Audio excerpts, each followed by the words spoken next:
साधारण सभा एवं सांबादिक सभा डाकिबार मूल उद्देश्य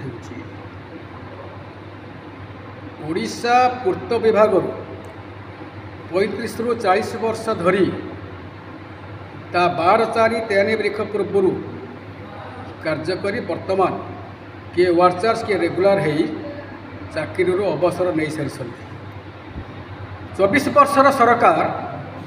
ए पर्यंत अवसर प्राप्त कर्मचारी को पेंशन देवा को आदौ इच्छा प्रकाश कले नहीं। वर्तमान जो नूतन सरकार आसीचंती आमे वर्तमान माननीय मुख्यमंत्री श्रीयुक्त मोहन चरण माझी तत्सहित जो 16 जन मंत्री परिषद स्थान पाई मु आमर ओडिशा पूर्त वर्कर्स रेगुलर अवसर प्राप्त कर्मचारी संगठन तरफ हार्दिक अभिनंदन जनइमा सह किपरि जो माने आज 60 वर्ष चाकरी करी 35-40 वर्ष सरकार को सेवा दे बिना पेंशन रे विदा होती शेष अवस्था से मैंने बचापी विशेषकर मोहन सरकार पेंशन दियंतो एवं समस्तकर आशीर्वाद नहीं तांकर दीर्घ व्यापी सी माननीय मुख्यमंत्री हिसाब से स्थान पातु यह आज सभार मूल उद्देश्य एवं लक्ष्य। आज आमर सारा ओडिशार वर्क्स डिपार्टमेंट अवसर प्राप्त कर्मचारी माने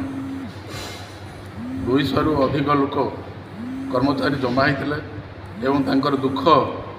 जो 40 वर्षर श्रमदान करी ओडिशा निर्माण रे ओडिशा गठन कर ओडिशार निर्माण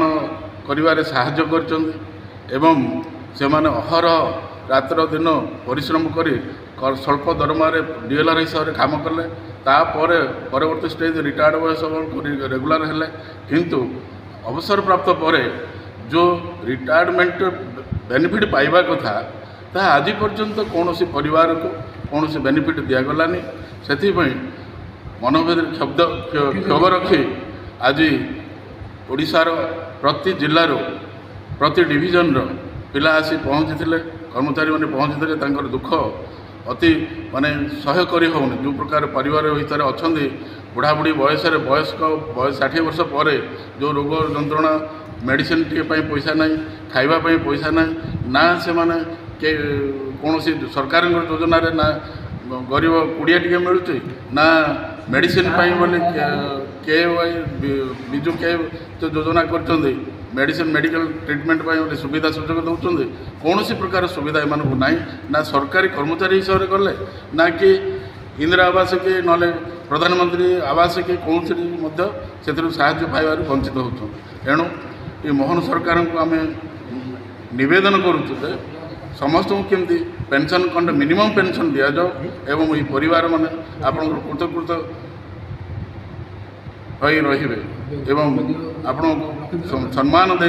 आम अनुरोध करुँ समस्ते केमती उपकृत हे ये नुआ सरकार को आम अनुरोध करुँच ये समस्त उपकृत हो शांति जीवन यापन कालातीपात कर मोर विश्वास। आज कुमार महारणा आज जो सांबादिक सम्मेलन तार फलाफल कौन फलाफल यह है आम दीर्घ 40 वर्ष 35 वर्ष 40 वर्ष सरकार को पूर्त विभाग रे श्रमदान दे रास्ता और कोठाबाड़ी निर्माण रे आमे सहयोग करी 60 वर्ष रे अवसर नेलु किंतु एक विगत सरकार आमर आमे जेते दाबी कलु आमको पेंशन देले नहीं आमे बहुत दुख रे कालातीपात करूचु जाई बहुत भाई माने आज जीवन से चली गले परिवार हंतसंत होची आमको सरकार कौन सी सुविधा देले नहीं जाके आज गाँव में गोटे लोक को से पेंशन दौरान 500 टंका भत्ता को 1000 टंका भत्ता करदे आम राशन कार्ड नहीं आम इंदिरा आवास नहीं आम विजु स्वास्थ्य कार्ड नहीं यही सब क्षोभ आम नूतन सरकार को अनुरोध करुचु जे आमर दुख बुझिकी शीघ्र समाधान कले ओडिशार पूर्त विभाग रे 3500 परिवार उपकृत हेबे से आशीर्वाद मुख्यमंत्री उपरे रहिबो एतिक कही मु विदाय नउछि। डाकिले हमर कोन आलोचना फलाफल आलोचना करले फलाफल तो किसी आमको मिली ना पूर्त विभाग में आम 30-40 वर्ष काल गोष्ठी श्रमिक भाव खटिला सरकार पाखे आम दाबी उत्थापन करूँ विगत दिन में सरकार आमको किसी नदवा जो आम नुआ सरकार पाखे नवेदन करूँ आमको निहाती पेनसन को नहीं बंचार राह ना आम मेडिसिन गोटे पाइपुँ ना खाइबार किसी व्यवस्था अच्छी किसी कौन बात आम कौन उपकृत हो पार्ना तेणु सरकार पाखे नवेदन करूँ आमर पेनसन गोटे आम सुविधा कले आम चिर उपकृत हो। सरकार किसी हेनी नुआ सरकार आसन कहीं आज ये शुभवार्ता